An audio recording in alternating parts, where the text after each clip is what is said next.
Coordinates and locus শুরুর দিকে একদম বেসিক ধরনের কিছু প্রবলেম যেগুলো গুরুত্বপূর্ণ সেগুলো নিয়ে আলোচনা আসছে। Find the locus of A point which move so that the some of its distances from the points a, 0 and -a, 0 is equal to 2a। তাহলে আমাকে একটা পয়েন্টের লোকাস বার করতে হবে যেটা এমনভাবে মুভ করে যাদের দূরত্বের যোগফলটা এই দুটো পয়েন্ট থেকে হচ্ছে 2a। তাহলে ধরে নেওয়া হয়েছে আরবিট্রারি পয়েন্টটা x, y। তাহলে x, y থেকে এই পয়েন্টের দূরত্ব আমরা formula root of x2 - x1 square plus y2 - y1 square formula থেকে এই ডিস্টেন্সগুলো পেয়েছি।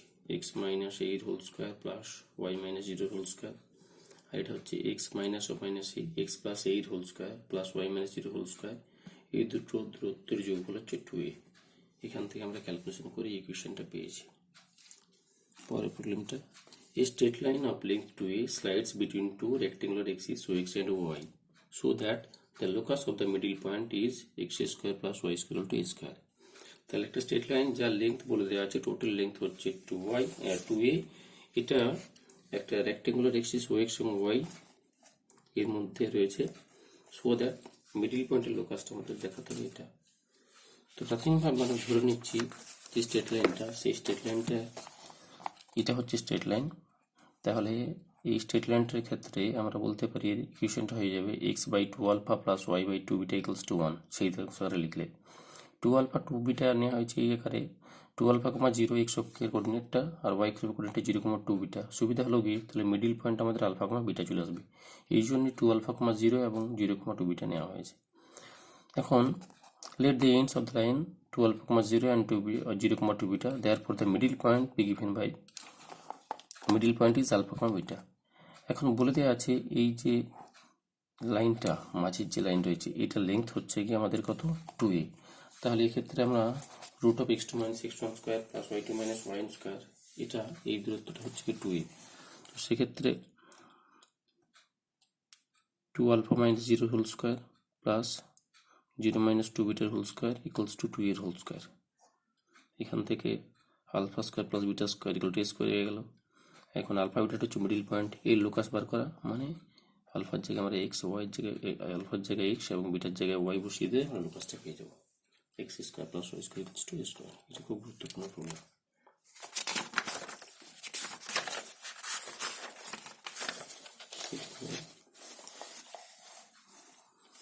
Find the locus of the feet of the perpendicular from the origin to the line passing through a fixed point।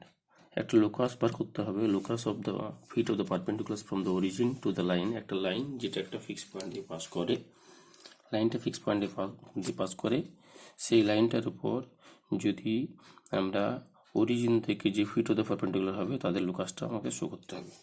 তাহলে প্রথমত ধরে নেওয়া হলো যে লাইনটা একটা ফিক্স পয়েন্ট এইচ, কে দিয়ে যায়।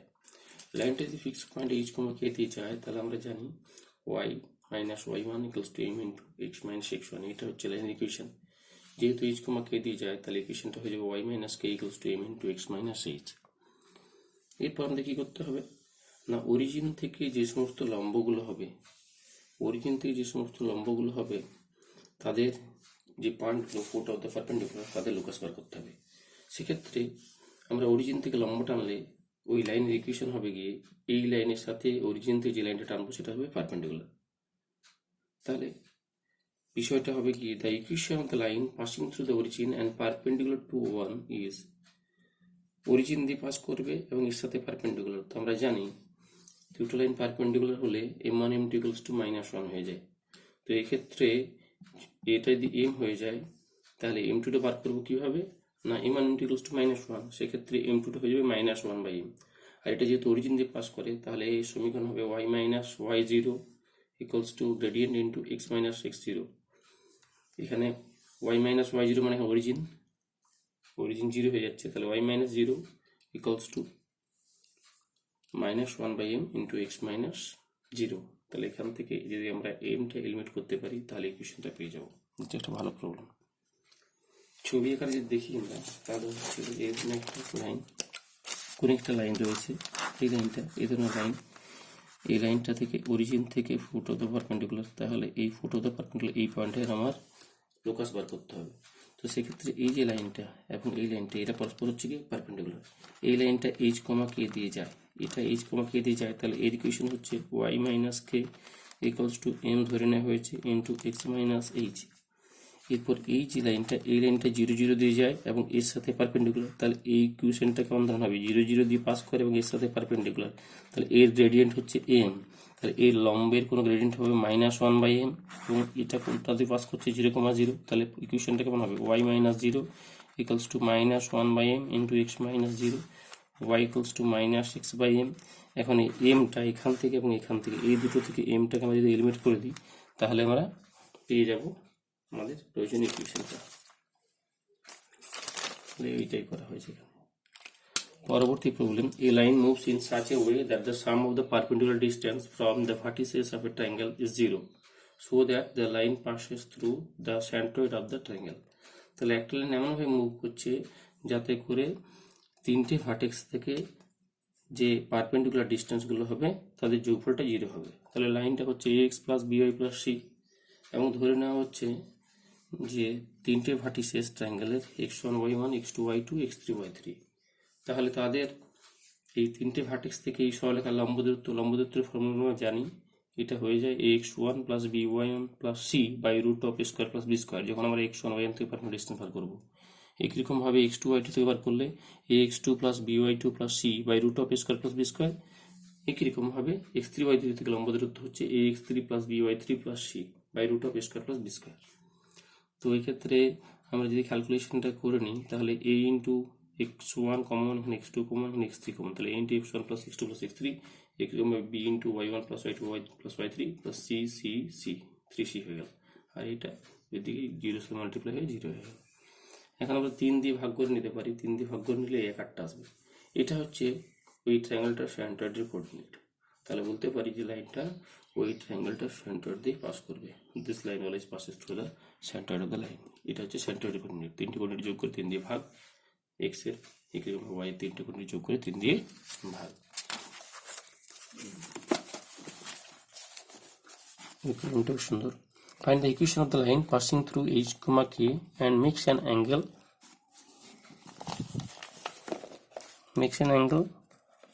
psi with ax plus by plus equals to 0। আমাকে একটা লাইন ইকুয়েশন বার করতে হবে যেটা h, k দিয়ে যাবে এবং যেটা psi অ্যাঙ্গেল করবে এই এক্সিস এই লাইনটার সাথে। তাহলে প্রথমত আমাদের যে লাইনটা বার করতে হবে সেটা h, k দিয়ে পাস করবে। h, k দিয়ে পাস করলে আমরা জানি ইকুয়েশনটা হয়ে যায় y minus k equals two m into x minus h। এটাকে আকারে লেখা যায়। এখন প্রশ্ন হলো গিয়ে এই যে লাইনটা আমরা পেয়েছি, এই লাইনটা এবং যে গিভেন লাইনটা ax plus by plus c, এই দুটো লাইনের মাঝের অ্যাঙ্গেলটা হচ্ছে গিয়ে সাই। তাহলে মাঝের অ্যাঙ্গেল সাই হলে আমরা জানি ট্যান সাই ফর্মুলা হচ্ছে গিয়ে m1 minus m2 by 1 plus m1 m2। তো দুটোর প্রবণতা আমাকে বার করতে হবে। এই সরলরেখার y equal to mx plus c আকারে যদি লিখি এটাকে, এর প্রবণতা চলে আসবে m, এর প্রবণতা আসবে y equal to mx plus c, তাহলে এর প্রবণতা আসবে কি m। আবার এই সরলরেখার প্রবণতা যদি বার করি তাহলে এটা y equal to mx plus c আকারে লিখলে এটা হয়ে যাবে মাইনাস a বাই b, এটা হবে minus a by b, y equal to mx plus c আকারে লিখলে মাইনাস a বাই b। এখন বিষয়টা হলো গিয়ে দুটোর মাঝের কোণটা হচ্ছে গিয়ে আমাদের সাই। তাহলে আমরা ফর্মুলা বলছিলাম যে দুটোর মাঝে যদি কোণ যদি সাই হয়ে যায় তাহলে tan psi equals to m1 minus m2 by 1 plus m1 m2, এটা হচ্ছে ফর্মুলা। তার মধ্যে প্রথমত m1টা আমরা পেয়ে গেছি কত, m1টা হয়ে গেছে আমাদের m এবং এক্ষেত্রে m2টা হয়ে গেল মাইনাস a বাই b। ঠিক, তাহলে এই ট্যান সাই অ্যাঙ্গেলটা এটা আবার জানা নেই আমাদের, এটা অ্যাকুইট অ্যাঙ্গেল না অবটিউজ অ্যাঙ্গেল। যেহেতু অ্যাকুইট অবটিউজ জানা নেই তাহলে আমরা এটাকে প্লাস মাইনাস ইউজ করতে পারি। এই ফর্মুলা যদি বসিয়ে দিই তাহলে ট্যান সাইন মানটা কি হয়ে যাবে, প্রথমটা হয়ে গেল m, এটা মাইনাস মাইনাসে প্লাস a বাই b হয়ে যাবে, 1 plus m into minus a by b। শেষমেশ যদি আমাদের ক্যালকুলেশন করা হয়ে যায়, ক্যালকুলেশন করলে আমাদের এটা হবে bm plus a by b minus am, এই আকারটা। এখানে আগে আমরা প্লাস মাইনাস ব্যবহার করতে পারি, তো বই যে ক্যালকুলেশনটা হচ্ছে বহু সেই ক্যালকুলেশন আমরা পেলাম। এখান থেকে ক্যালকুলেশন করা হলো, ক্যালকুলেশন করলে আমাদের এম এর মানটা বেরিয়ে এলো। এই এম এর মানটা আমরা গিভেন যে কিছু বার করতে চাইছিলাম সেখানে যদি বসিয়ে দিই তাহলে এটা পাওয়া যাবে। পরবর্তী প্রবলেমটা একটু অন্যরকমের, ভালো বেশ। So that the distance of a point x0, y0 from the line ax plus by plus c equals to 0 measured parallel to a line making an angle theta with x axis is এটা। তাহলে x0, y0 point থেকে আমার ax plus by plus c equals to 0 এই সরলরেখার দূরত্ব পার করতে হবে, কিন্তু দূরত্বটা আমরা এমনভাবে পার করব একটা লাইন যেটা x অক্ষের ধনাত্মক দিকের সাথে থিটা কোণ করেছে সেই বরাবর দূরত্বটা মাপতে হবে। সাপোজ আমি ধরে নিচ্ছি এটা হলো কি স্ট্রেট লাইন, এটা আমাদের কোঅর্ডিনেট অ্যাক্সিস, এটা হচ্ছে কি লাইনটা, যে লাইনটা হলো কি ax plus by plus c equals to 0। এখানে কোথাও পয়েন্টটা রয়েছে x0, y0 এই পয়েন্টটা রয়েছে। এমনিতে দূরত্ব বললে আমরা এখান থেকে সরলরেখার লম্ব দূরত্ব এই দূরত্বটা কথা ভাবি, এমনি দূরত্ব বললে আমাদের এই দূরত্বটা বার করতে হয় লম্ব দূরত্ব, কিন্তু এখানে তা বললো না। এখানে বললো এই বিন্দুটা থেকে এই সরলরেখার লম্ব দূরত্ব বার করবো কিভাবে না, এমন একটা রেখা যেটা এক্স অক্ষের ধনাত্মক দিকের সাথে থিটা কোণ করেছে। সাপোজ এই রেখাটা এক্স অক্ষের ধনাত্মক দিকের সাথে কি করেছে, থিটা কোণ করেছে। এই রেখাটা এক্স অক্ষের ধনাত্মক দিকের সাথে থিটা কোণ করেছে। তাহলে এই যে দূরত্বটা আমরা মাপবো, দূরত্বটা মাপতে হবে এই রেখার সমান্তরাল হবে। তাহলে এই রেখার সমান্তরাল ভাবে যদি আমরা রেখা নিই, তাহলে রেখাটা এই ধরনের আসবে, এই ধরনের একটা রেখা আসবে। তো তখন দূরত্বটা হবে কি এইখান থেকে এই পয়েন্ট পর্যন্ত দূরত্বটা হবে কি এই রেখার সমান্তরাল হবে। আমি এটা সমান্তরাল ধরে নিচ্ছি এই রেখা, ওকে। এইটা দিয়ে ধরুন হয়ে যায়, নতুবা এটাকে এভাবে ধরে নিতে পারো, এটা সমান্তরাল এটা ধরে নিতে পারো, আর এটা হচ্ছে লম্ব দূরত্ব। তাহলে লম্ব দূরত্ব নয়, মূল বিষয়টা হলো কি আমাদের এই রেখার সমান্তরালভাবে আমাদের দূরত্বটা নির্ণয় করতে হবে। সাপোজ আমরা যদি ধরি এক্স অক্ষের ধনাত্মক দিকের সাথে থিটা কোণ করি, তাহলে এই ধরনের রেখাটা হলো, তাহলে এই পয়েন্ট দিয়ে এইরকম সমান্তরালে আমাদের মেজারটা করতে হবে। অর্থাৎ এই সরলরেখার সমান্তরাল বলতে এইখান দিয়ে যে সরলরেখাটা আমাদের এই রেখা পর্যন্ত অঙ্কন করব, এই বিন্দু দিয়ে এই সরলরেখা পর্যন্ত, সেটা দিয়ে এটা হয় বা এটা হয় যাই হোক না কেন লম্ব দূরত্ব বাদ দিয়ে, সেক্ষেত্রে এই যে সরলরেখাটা আমরা তৈরি করব এই সরলরেখাটা কন্ডিশনটা হবে এই x0, y0 দিয়ে যাবে এবং এর প্রবণতা হবে যেহেতু এটা এক্স অক্ষের ধনাত্মক দিকের সাথে থিটা কোণ করেছে, তাহলে এর গ্রেডিয়েন্ট m ইকুয়ালস টু হয়ে যাচ্ছে tan থিটা। তাহলে আমরা সেই সরলরেখাটা নেব যে সরলরেখাটা x0, y0 দিয়ে যায় এবং যার গ্রেডিয়েন্ট হচ্ছে tan থিটা। সে এখানে ইন্টারসেক্ট করলো, তখন এই যে ডিস্টেন্সটা হবে এই ডিস্টেন্সটা আমাদের বার করতে হবে। তাহলে এখানে কি করা হয়েছে, সলিউশনের পদ্ধতি আমরা চলে আসি। The line passing through x0, y0 and parallel to the line making an angle theta with x-axis is, আমাদের যেহেতু বললাম থিটা এক্স অক্ষের সাথে কোণ করেছে, তাহলে tan থিটা হয়ে যাচ্ছে গ্রেডিয়েন্টটা। তো সেই ইকুয়েশনটাকে আমরা এইভাবে লিখতে পারি, পাসিং থ্রু x0, y0, তাহলে x minus x0 by cos theta, y minus y0 by sine theta. ঠিক এটা যদি মিলিয়ে দেখে নিই, তাহলে দেখো x minus x0 equals to tan theta into y minus y0 equals to tan theta into x minus x0, কারণ এখানে m এর মানটা হচ্ছিল tan থিটা। তাহলে আমার ইকুয়েশনটা আসার কথা ছিল এই ধরনের, y মাইনাস y0 যেহেতু x0 y0 পাস করে, mটা হয়ে গেছে আমাদের m ইন্টু, এটা general equation, y minus y0 equals two m into x minus x0। এখানে m এর মানটা হচ্ছে tan থিটা, কারণ এটা x অক্ষের ধনাত্মক দিকের সাথে থিটা কোণ করেছে। তাহলে এই ইকুয়েশনটাকে আমরা একটু অন্যভাবে লিখেছি, y মাইনাস y0 এই tan থিটাটা লিখতে পারি sin theta by cos theta x minus x0। তাহলে এটা গুছিয়ে নিলে y minus y0 by sin theta equals to x minus x0 by cos theta. তাহলে এটা হলো কি আমাদের ইকুয়েশনটা লাইনের, এবং এই লাইনের উপরে যে কোনো পয়েন্টকে আমরা এই আকারে প্রকাশ করতে পারি x minus x0 by cos theta equals to y minus y0 by sin theta equals to আর এর আকারে যে কোনো এই লাইনের উপরে যে কোনো পয়েন্টের কোঅর্ডিনেট আমরা লিখতে পারি। সেক্ষেত্রে এই কোঅর্ডিনেটগুলো হয়ে যাবে, এটি যদি আর ধরে নেওয়া হয় তাহলে x ইকুয়ালস টু হয়ে যাবে x আর cos থিটা, তার সাথে x0 যোগ, অর্থাৎ x ইকুয়ালস টু হয়ে যাবে x0 plus r cos theta, y equals to y0 plus r sin theta.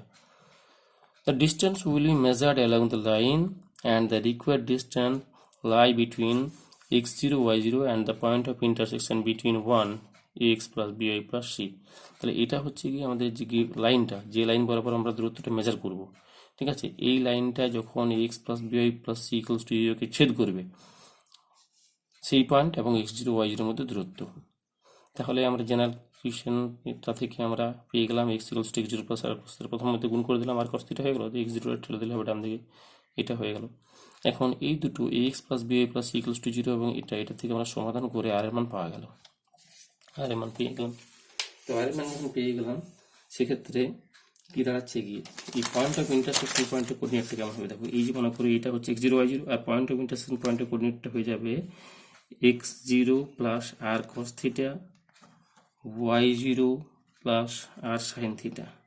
তো সেক্ষেত্রে যদি আমরা দূরত্ব বার করি root of x2 minus x1 square plus y2 minus y1 square, অর্থাৎ এই দুটো বিয়োগ করে হোল স্কোয়ার করে দিলে এখান থেকে বিয়োগ করে হোল স্কোয়ার করে root of r square cos square theta আসবে, এবং এটা y plus r sine theta minus y0 করলে এটা r square sine square theta আসবে। শেষমেশ এটা হয়ে যাবে রুট অফ আর স্কোয়ার, মানে এটা হয়ে যাবে আর। তো আর ডিস্টেন্সের মান আমরা পেয়ে গেছি, এটা হচ্ছে আর ডিস্টেন্সের মান। তাহলে দূরত্বের ক্ষেত্রে এই মানটা হয়ে যাবে আমাদের, যেহেতু দূরত্ব সবসময় পজিটিভ কোয়ান্টিটি হয়, তাহলে দূরত্ব হচ্ছে অ্যাকচুয়ালি আর, দূরত্ব আর হওয়া মানেই মানটা চলে আসবে এটা আমরা পজিটিভ করে লিখে নিয়েছি। The magnitude of r is the required distance.